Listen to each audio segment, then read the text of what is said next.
Welcome to my YouTube channel, Indian Anatomist. Please subscribe and click the bell button to get new video notifications. Today I am going to discuss an embryology topic, pharyngeal pouches. The pharyngeal pouches are part of the pharyngeal apparatus. Each of these pouches is an outpocket made of endoderm located between the pharyngeal arches adjacent to one another. In addition to the pharyngeal pouches, each pharyngeal apparatus is comprised of the pharyngeal clefts, which fall under the outer ectoderm, as well as the pharyngeal arches, which are in the middle, mesoderm. In human development, there are 4 pairs of pharyngeal pouches that can be identified in individuals, and these pouches are numbered from 1 to 4. Each pharyngeal pouch is divided into ventral and dorsal portions. The ventral portions of each pharyngeal pouch are obliterated by the developing tongue. Please see my tongue development video, link is given in the description box. Now, the dorsal portions of each pharyngeal pouch are further divided into ventral and dorsal wings, except first pharyngeal pouch. The introduction of pharyngeal pouches has been completed. Now we will look into each pharyngeal pouch and its resulting structures. First pharyngeal pouch. This pouch lies between the first and second pharyngeal arches.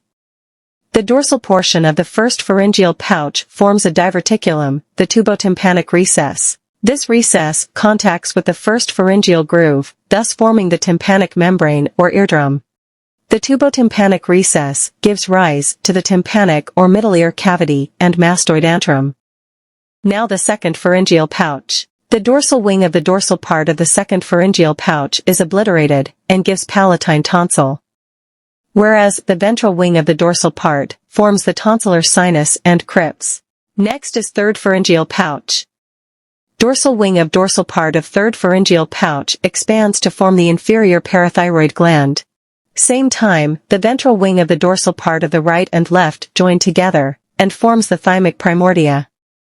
Later develops into the thymus gland. Now the last is the fourth pharyngeal pouch. The dorsal wing of the dorsal part of fourth pharyngeal pouch is dilated to form a superior parathyroid gland. The ventral wing of the dorsal part differentiates into ultimobranchial body, giving rise to parafollicular cells of the thyroid gland. The fifth pharyngeal pouch, it is a rudimentary pouch, helps to form the ultimobranchial body. It joins with the fourth pharyngeal pouch and gives rise to parfollicular or C cells of the thyroid gland. Now coming to the additional point, from the third pharyngeal pouch, the inferior parathyroid gland and thymus together runs downwards, and reaches the lower part of thyroid gland and mediastinum respectively. Whereas the superior parathyroid gland from the fourth pharyngeal pouch settled in the upper part of the thyroid gland. Last, but not the least, summary of pharyngeal pouches. Please go through this for MCQ purpose. Dear students, hope you all understand the pharyngeal pouches and their derivatives. Please like, comment, share, and subscribe to my channel. Good day, all.